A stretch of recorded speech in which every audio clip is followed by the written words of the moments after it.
I've come to realize that some of you don't have a devil problem, you have a discipline problem.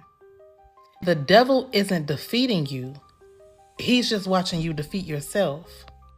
We're talking about self-control, which is a fruit of the Spirit. Self-control isn't restriction, it's spiritual rulership. It is proof that your flesh does not get the final vote. Proverbs 25:28 says, "A person without self-control is like a city with broken down walls. No walls, no protection. Anything can enter. Anything can take over." That's not freedom. That's vulnerability dressed up as your personality. So a lot of people reject self-control because it kills the lie of, that's just how I am. I speak my mind. I move off vibes. I can't help how I feel. No, you can help it. You just don't want to crucify it. Self-control demands that your feelings submit, not lead. Most of the time, people don't want to be led by the Spirit if it means that they can't be led by their impulses.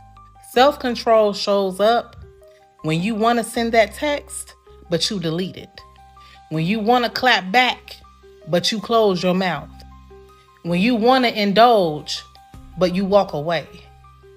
Or when you want to explode, but you stop and you pray. Nobody applauds that moment, but heaven records it. Your flesh will say, "I felt it, so I did it." But your spirit will say, "I felt it, so I mastered it." Your flesh will say, "They triggered me." Your spirit will say, "I am not governed by my triggers."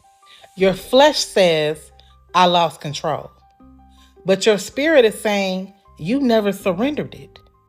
It's time that we stop believing the lie that self-expression is more important than self-control. Anger is not authenticity. Lust is not freedom. Gluttony is not coping.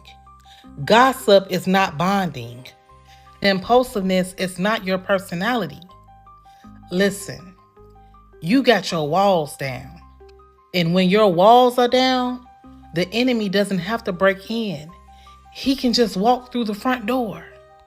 You are not exhausted because life is hard. You are exhausted because your impulses run your life. Every urge you obey. Every craving you feed. Every emotion is obeyed without question. That's slavery.